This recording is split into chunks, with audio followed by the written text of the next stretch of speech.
Donc ça, c'est ma base de données. Donc j'ai les noms, le genre, espèce, les noms communs, la famille botanique, le cycle.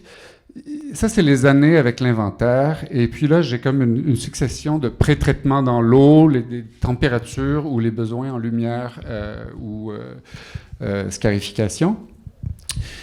On voit que l'angélique, il y a des graines brutes et des graines nues. Donc, souvent, dans le commerce, j'ai commandé des graines d'angélique souvent, et puis elles arrivent brutes. Donc, on ne peut pas traiter une graine brute et une graine nue de la même façon. Donc, il y a différentes plantes comme ça qui sont commercialisées sous différentes formes. Donc, il y a une façon de pré-traiter la graine en la débarrassant de son enveloppe.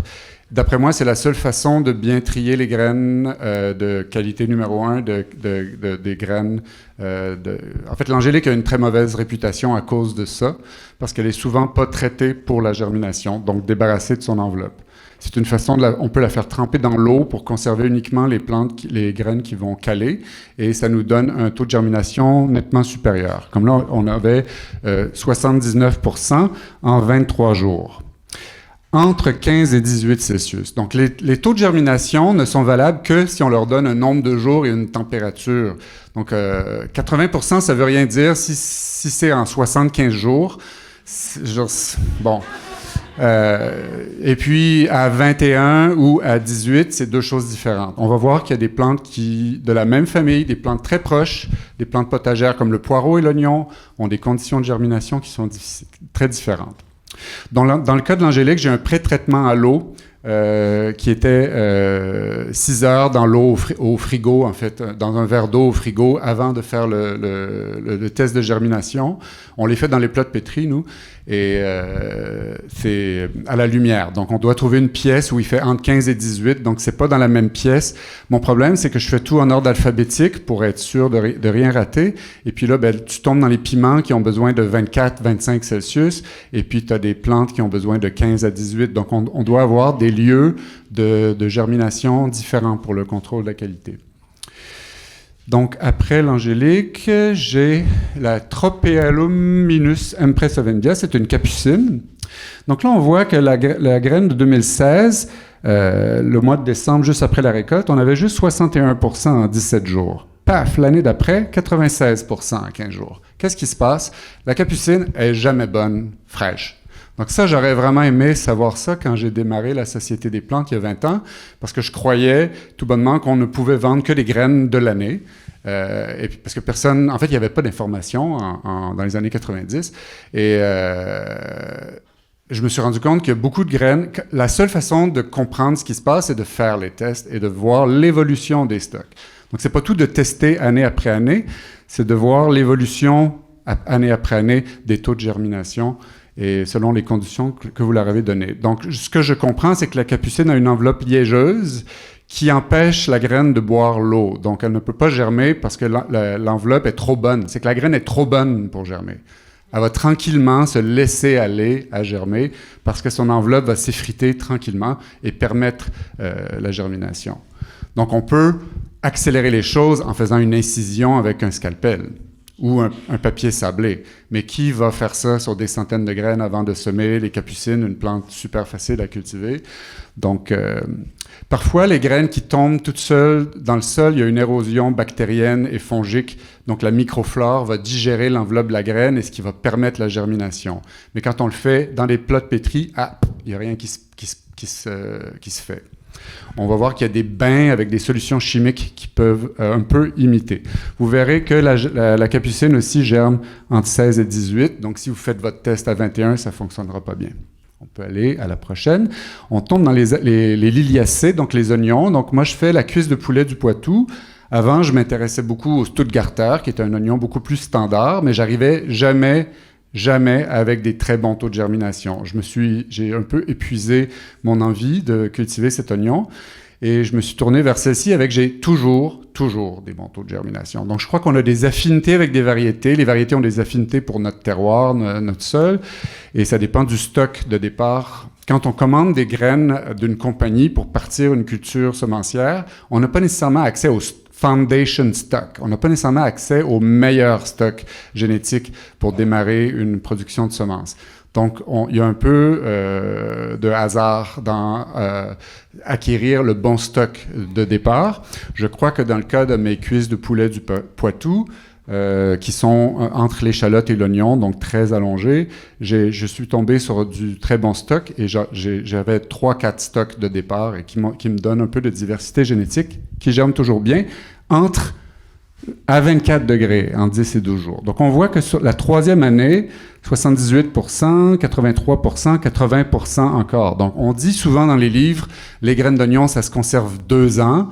Ben, ça, c'est un peu, c'est des guidelines, là, c'est vraiment des notions standards, mais la vie n'est pas un standard. Et c'est un peu comme les bouteilles de vin. Une bonne année, ça va se garder beaucoup plus longtemps. Donc, souvent, avec ces oignons-là, on a 3 ans en haut de 80% sans aucun problème. Oui?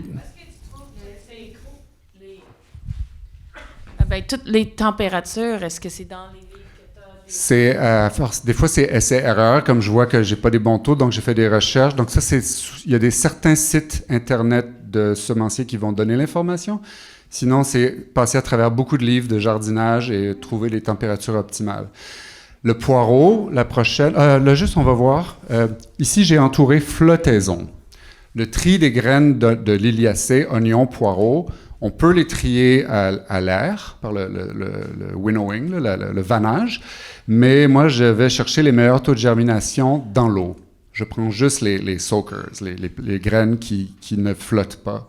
Donc, je jette une bonne quantité de graines. Des fois, je les garde comme un lot numéro 2 qui teste à comme 45%, comme ça me donne des graines à donner gratuitement. Les floaters, celles qui flottent. Donc, ici, on voit la prochaine... ça, c'est les poireaux. Poireaux valo-vent. Donc, ici, on voit aussi que dans l'approvisionnement, la gestion des stocks, ça, c'est une graine qui était produite par quelqu'un de mon réseau local près de Rimouski, Richard Favreau, qui est une ferme qui était certifiée bio depuis très longtemps, qui a abandonné sa certification en 2015. Donc, on doit gérer les graines certifiées. Ça doit être très, très facile pour la traçabilité, pour la certification bio. Donc, c'est très important. Donc, les graines germent encore bien, mais ils sont moins bonnes que les graines non certifiées bio. Donc, je dois pouvoir offrir le choix à certains de mes clients qui ont des fermes certifiées, qui peuvent faire passer la graine non certifiée parce que la variété n'existe pas dans le commerce. Donc, à part nous autres. Alors, il n'y a pas de problème à la faire accepter. Une ferme qui a produit la graine qui était certifiée depuis 20 ans ou 25 ans. Mais là, on va voir que la température pour acquérir des 85%, tout ça, c'est entre 15 et 20, pas dépasser 20. Donc, si on teste les graines de poireaux dans la même salle que les graines d'oignon, qui aiment 24 degrés, on va avoir un très mauvais taux de germination. Un autre problème avec les graines de poireaux, c'est si elles sont trop fraîches. Comme là, quand on vient de les récolter, on va voir les résultats là, comme cette semaine ou la semaine prochaine chez nous. Puis je vais voir, des fois, la graine n'est pas bonne tout de suite. Elle est comme juste pas prête à germer. Donc, on va le voir dans d'autres exemples que ça arrive beaucoup. Ça arrive souvent. Là, une autre plante de la famille de l'oignon, Aium flavum. Donc ça, c'est une plante qui a un protocole noirceur, 2 semaines à 20 Celsius. Et au besoin, stratification de 4 à 6 semaines. Donc, il y a des plantes qui vont germer à la chaleur, mais des fois pas. Puis si ça ne germe pas, on les stratifie. Et là, donc, il faut prévoir comme test de germination 2 mois avant le début de la compilation des résultats des tests. Donc, c'est toujours le stress de novembre, décembre, janvier. Pour les gens nous voient dans la rue, tu dois te reposer. Maintenant, la saison est finie. C'est quand même... on compte les tests jusqu'à comme souvent minuit. Bon, faut pas minimiser. C'est comme beaucoup. C'est une partie très prenante du travail. Oui? Dans un cas comme celui-là, est-ce que tu fais la stratification avant de vendre ou si tu dis, bon, cette batch-là a besoin d'être stratifiée? Je fais tous mes tests. Les tests sont en train d'être stratifiés, donc je vais avoir les résultats dernière minute. Donc, je vais imprimer mes sachets dernière minute en janvier avec les résultats dessus. Sauf certaines plantes qui ont des stratifications très, très longues, comme le cerfeuil musqué. Ça, je peux pas. Donc, la stratification La stratification. Non, non, non, non, non, non, ok, non, non, je comprends. Je ne stratifie pas les graines avant de les vendre. Je fais le test, je fais la stratification du test. Ouais, ouais. Parce que les graines sont en contact avec le terreau humide dans la stratification, alors non, non, je ne stratifie pas les graines. Ouais. Donc ici, besoin de noirceur pour germer. Très important, parce qu'il y a des graines qui vont être complètement inhibées par la présence de lumière, comme il y a des graines qui ne vont pas germer si elles n'ont pas de lumière. Elles ont un petit œil qui détecte que les arbres sont tombés et que c'est le temps de germer dans une éclaircie de forêt. Donc, elles ont vraiment besoin d'avoir la lumière. Donc, on doit avoir des tests. Comme moi, j'ai des néons, puis j'ai des serviettes de bain par-dessus, des textiles pour empêcher les plats de pétri de voir la lumière. Donc ici, on a... c'est quoi ça? C'est à triplex, la roche. OK. Ça, c'est une de mes plantes préférées. J'adore. Dans un jardin comme semi-sauvage, elle se ressème toute seule. Donc, il y a vraiment, on voit que les graines sont bonnes, elles germent bien parce qu'il y en a comme le jardin est inondé de plants d'arroche au printemps. Puis quand on vient pour faire les tests de germination dans un plat de pétri, il se passe pas grand-chose. C'est que les graines sont comme ça ressemble à des petites pucks de hockey qui ont une enveloppe comme vraiment très dure. Et donc, dans un jardin, c'est les micro-organismes qui vont aider à digérer ça. Comment on a trouvé à imiter un peu le processus de la nature? C'est avec une scarification au papier sablé, sans abîmer l'embryon de la semence. Donc, ça, c'est très important. Et on peut aussi, quelqu'un qui se sent pas à l'aise avec l'idée de briser, qui a peur de trop briser les graines, on peut travailler avec un trempage 24 heures H2O2, c'est le peroxyde d'oxygène. Donc on peut varier, moi j'utilise comme 5%, 10%, c'est pas une science exacte, alors vous pouvez faire des tests avec différents pourcentages de concentration de peroxyde d'oxygène, et vous pouvez y aller avec tout l'arsenal de produits chimiques que vous avez à votre disposition. Je veux dire, des jus de citron, name it, des sels différents. Je veux dire, il n'y a pas eu, toutes les recherches n'ont pas été faites. Est-ce que c'était un ratio de peroxyde et eau ou juste vraiment... OK. Moi, je fais comme 5% ou 10% de peroxyde. Ben, tu regardes le pourcentage... Non, tu regardes le pourcentage sur la bouteille de peroxyde, puis tu adaptes, tu fais ton calcul avec de l'eau, là. Ouais. Puis, ça peut être aussi des traitements à la chaleur, parfois. Comme les graines de piment, les gens vont les faire chauffer. Ça tue pour tuer les maladies fongiques aussi, comme à 50, 60 Celsius. Et ça peut favoriser beaucoup la germination, faire un traitement à la chaleur. Ici, c'est juste pour montrer l'importance de la lumière. On a la mélisse officinale. OK. C'est une plante qui a besoin de lumière pour germer, mais la graine très fraîche de 2017, en décembre 2017, germait à 9%. Donc, on avait vraiment l'impression que c'était un lot de graines pourries, jamais bon à rien. L'année d'après, 84% en 6 jours. Donc, il faut avoir confiance. Donc, mais plus on fait les tests de germination et qu'on voit l'évolution sur plusieurs années, plus on se rend compte, moi, une grande partie de mes plantes, parce que j'ai quand même beaucoup de plantes médicinales vivaces, sont à leur meilleur la 3e année. Ça arrive très souvent, c'est la 3e année. Donc, je produis pour dans 2 ans. Et ça, c'est important comme nuance par rapport à la production maraîchère, parce qu'il y a 2 ans, j'ai vécu un épisode de grêle très intense dans mon jardin en 2017, et c'était vraiment un désastre. Donc, j'ai eu des pertes totales. Certaines plantes, comme les capucines, se sont relevées plus fortes et m'ont donné la meilleure récolte que j'ai jamais eue. Mais certaines plantes ont été une perte totale. Et donc, le fait qu'on ait un stock de semences qui peut s'écouler sur plusieurs années, fait qu'on n'a pas de perte totale, parce qu'on a perdu la récolte de l'année, mais qu'on n'aurait même peut-être pas vendu cette année-là. Donc, c'est une économie complètement différente et c'est une façon complètement différente de concevoir la rentabilité et l'économie de la ferme. Ici, on a le Dipsacus sylvestris. Donc ça, c'est la cardère. C'est une autre plante médicinale et ornementale. Donc, je l'ai inclus pour 2 raisons. Ici, j'ai des graines de 2012 qui, décembre 2018, 100% de germination après 26 jours. Et donc 45%, 90, 85, 45, 32, 20. OK, 2013, c'est toujours mauvais. Donc il y a des années comme ça qui s'affirment et seront jamais bonnes. Quelque chose s'est passé, peut-être qu'ils ont pris l'humidité au séchage, et puis il y a des années qui vont être bonnes pendant comme 10 ans. Donc on peut s'en débarrasser, gagner une ligne, mais aussi, c'est peut-être que j'ai pas fait oui, des fois, FileMaker, c'est que ça peut être très long, là, c'est toutes des boîtes qui se déroulent, mais ici, j'ai enroulé terminé au congélateur 48 heures. Parce qu'il y a des graines, comme les graines de Dipsacus, qui vont attirer des acariens, ou ça peut être comme dans les légumineuses, il va y avoir la bruche, les borers. Donc, les acariens vont continuer de manger les graines dans le contenant, puis c'est pas visible à l'œil nu au début quand on récolte. Donc, ça se peut qu'en 2013, j'avais pas pensé de mettre mes Dipsacus au congélateur.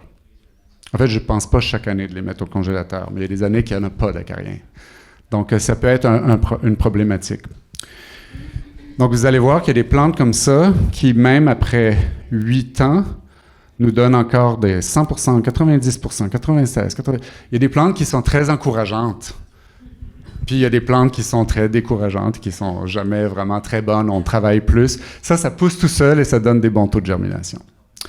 Alors, la carotte blanche de Küttingen, ici, c'est ça qui s'est passé. 2017, c'est l'année où j'ai eu de la grêle. Quand on a de la grêle, les graines mûres sont projetées au sol.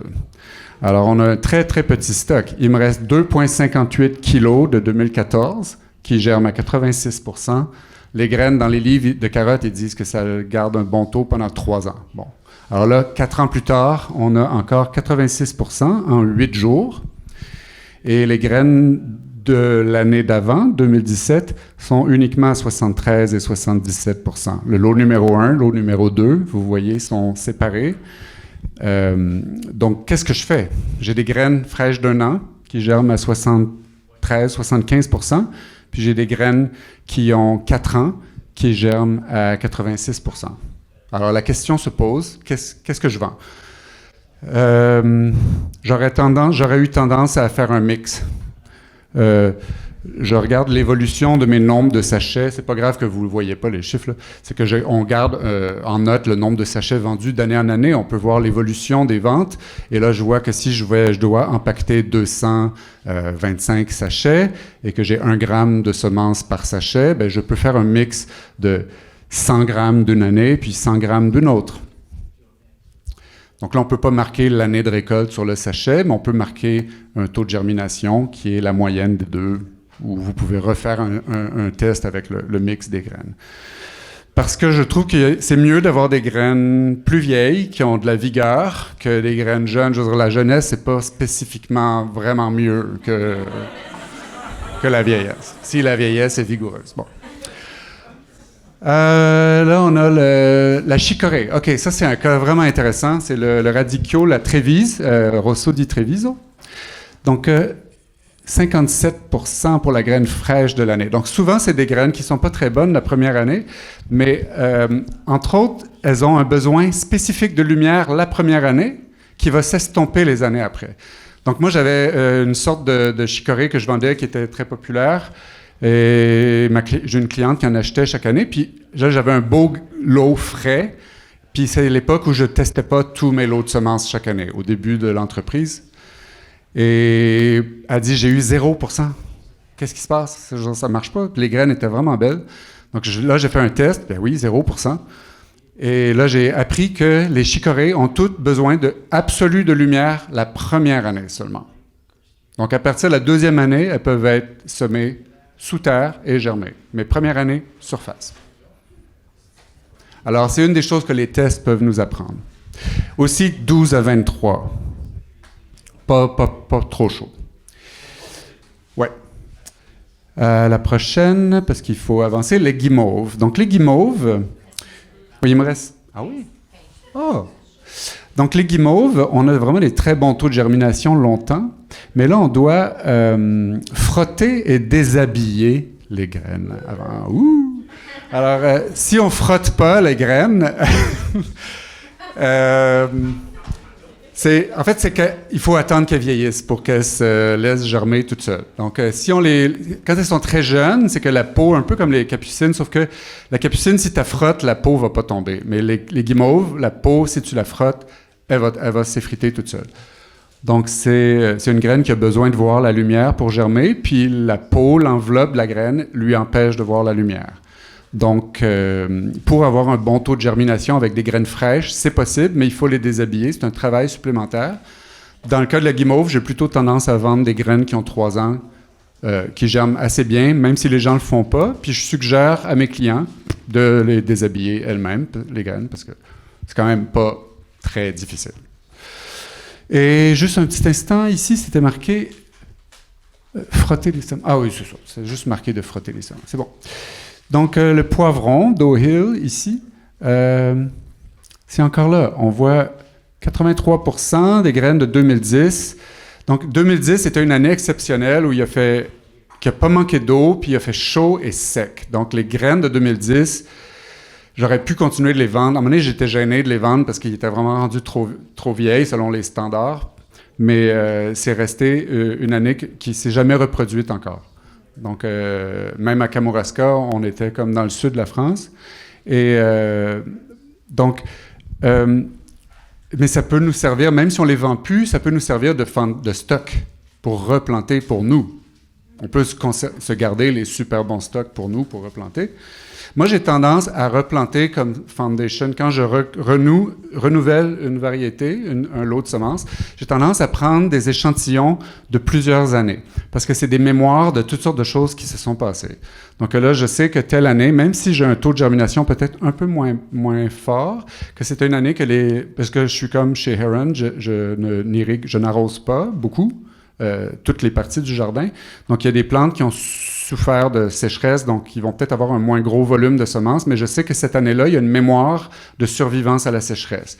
Telle autre année, c'est une mémoire de passer à travers un été où il fait très froid et il pleut tout le temps. Donc, je vais mettre ensemble toutes ces mémoires pour faire la prochaine génération. Donc, l'organisation de la base de données peut comprendre des données qualitatives en plus des données quantitatives.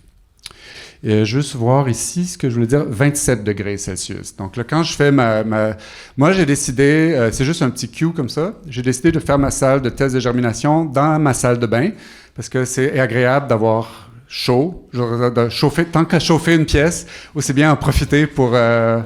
Donc, j'ai enlevé un mur dans ma maison pour faire une très grande salle de bain, qui est la salle chaude et humide, en fait. C'est la thématique chaud et humide. Puis tu peux vraiment les voir, les vérifier, en prendre soin au moins 2 fois par jour. Oui, et puis les chats sont tous là sous les néons aussi. Je veux juste savoir pourquoi j'avais lot 1, lot 2. Ah oui, j'ai mis ça parce que mon lot 1, que je pensais qu'il était le meilleur, fait qu'il faut faire attention à toutes nos... On pense toujours... Des fois, on a l'impression que quelque chose va être vraiment meilleur. Bien, mon lot numéro 2, ça, c'est les poivrons que j'ai récoltés parce qu'ils allaient geler et puis qui n'étaient pas encore d'Ohill, il devient jaune-orange. Il était encore vert entre les deux couleurs. Et donc, je les ai tous sacrés dans le sous-sol en attendant qu'ils changent de couleur tout seul. Ça, c'est mes graines de lot numéro 2. Bien, mon lot numéro 2, il est à 92%. Puis mon lot numéro 1, il est à 83%. Donc, des fois, ce qu'on pense qui va être moins bon est meilleur. Juste souligner ça. Ici, on a la tomate white currant. OK, ça, c'est Pimpinelli folium, là. C'est plus petit que cerise. Donc, mes graines de l'année étaient à 29%. Et donc, là, je pensais vraiment que j'avais affaire à un cas de raté. Puis ça m'est arrivé avec quelques variétés de tomates. Puis j'ai eu un lot de Pimpinelli folium une fois qu'il s'est réveillé après 4 ans d'entreposage. C'est pour ça que même si on a des mauvais résultats, on continue de tester. Puis là, il est resté bon pendant 2 années d'affilée, proche de 90-95%. Donc, va savoir. C'est comme un cycle qui défie des fois l'analyse. Ouais. Moi, je pense que c'est des gènes plus sauvages. Tu sais, comme les Pimpinelli folium, ils sont plus proches, sont moins domestiqués. Tu sais, dans les plantes sauvages, ils ont plus tendance à se donner leur assurance de survie, c'est de surtout pas germer tout en même temps. Ils se donnent la chance d'en garder qui vont avoir de la dormance pour germer dans quelques années, d'autres qui vont germer tout de suite. Comme ça, ils sont plus sûrs, ils ne comptent pas sur les humains. Ils sont plus sûrs de survivre comme ça. Donc ici, on a la saponaire officinale. Ça, c'en est une compliquée, parce que quand vous récoltez les graines, elles sont super belles, puis vous êtes sûr qu'elles vont vraiment bien, puis vous les vendez. Ben, avant, je ne faisais pas tous mes tests de stratification. Donc là, à un moment donné, j'ai commencé à faire mes tests, puis là, même les graines qui ne germent pas quand vous faites vos tests de germination, là, les mauvaises graines, elles vont pourrir. Si c'est pas pourri, puis que c'est pas germé, la graine est bonne. C'est juste que vous n'avez pas trouvé le bon protocole. Ou la graine, elle sera... Ce lot-là, il veut juste... C'est la belle au bois dormant. Là, vous n'avez pas trouvé le prince charmant. Ça peut être une bouteille de peroxyde. Mais dans le cas de la saponaire, à force de faire quelques recherches, j'ai découvert que c'était pas juste stratification au froid, c'était trempage. Donc un trempage 12 heures dans l'eau. Après ça, 2 à 4 semaines entre 15 et 20 degrés. Puis après, une stratification de 6 semaines. Donc, le Schisandra chinensis, c'est la même chose. Ceux qui s'intéressent aux plantes asiatiques chinoises, le Schisandra, c'est chaleur, froid. Donc, des fois, tu as des trempages, chaleur, froid, avec un besoin de lumière. Donc, c'est sûr que ça complexifie, mais je crois que c'est important pour la clientèle d'avoir les... Il y a beaucoup, beaucoup de graines en circulation sans la bonne information qui l'accompagne. Il y a quelques sites internationaux. Moi, je recommande la compagnie Gelito pour les vivaces. C'est une compagnie européenne de graines qui coûtent très cher, de très haute qualité, avec une information très pertinente sur le site web. Johnny's aussi a quand même beaucoup d'informations dans les onglets de culture. Bon, ça, je crois que c'est ma dernière que je voulais vous montrer. Il me reste 5 minutes. Bon, c'est la réponse. La réponse, c'est la campanule réponse. C'est pas la fausse réponse, c'est la vraie réponse, parce qu'il y a deux réponses. La fausse réponse, c'est comme une campanule très envahissante qu'on voit souvent avec des petites clochettes bleues. Puis la vraie réponse, la campanule réponse, qui est le super bon légume, qui est à la base de la légende de Rapunzel, le conte. Elle est un peu envahissante, mais pas trop. C'est elle qui donne une super qualité de carottes que la sorcière utilisait pour attirer les enfants. Donc, j'ai ici 72 27 94 OK, l'année d'après, 93, 42, 91. OK. Tous mes années, ça fait whoop, choup, whoop. Alors, est-ce que c'est une plante qui dort, qui fait toujours ça? Une année, elle est bonne, une année, elle dort, une année, elle est bonne. Je sais vraiment pas. Moi, d'après moi, à regarder ça, j'ai un petit doute par rapport aux conditions de germination chez nous en décembre 2017. C'est toujours mauvais en décembre 2017.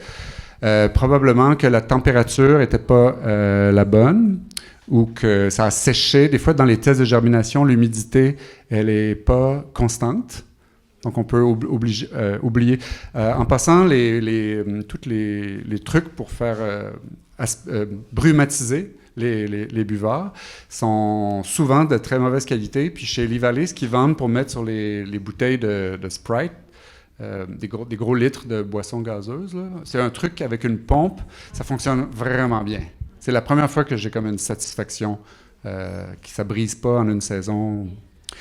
Et donc, on va voir cette année avec les nouveaux résultats, mais ça serait intéressant que la campanule réponse soit comme ça, qu'elles aient vraiment un cycle astral de 1 an de break, 1 an en germe, 1 an de break, 1 an en germe, tout en même temps. Alors, c'est ça. Donc, c'est de l'importance de voir année après année les patterns qui s'installent. Voilà, si vous avez des questions, on va être là. J'aurais moi-même une petite question. Je voudrais juste savoir, c'est quoi le nom de ta plateforme de ton... Voyons. Ma base de données. Oui, exactement. C'est pas, malheureusement, elle n'est pas open source, c'est FileMaker. C'est-à-dire que FileMaker, je la fais comme je veux. Je peux rajouter autant je l'ai toute fabriquée moi-même, et puis c'est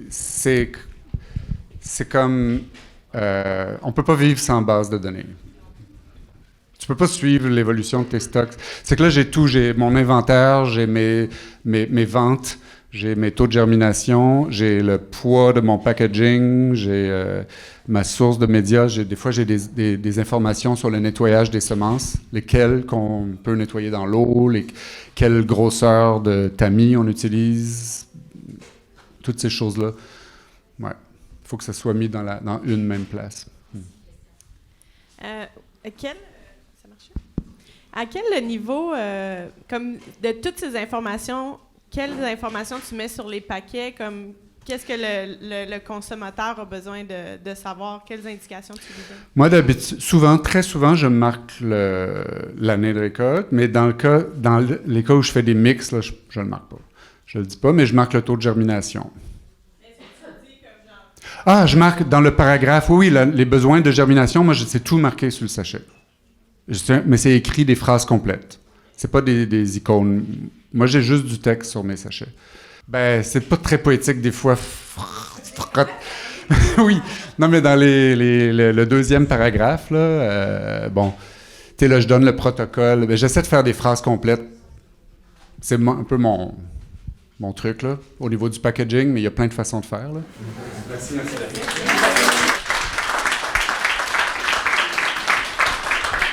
Merci Patrice pour toutes ces informations.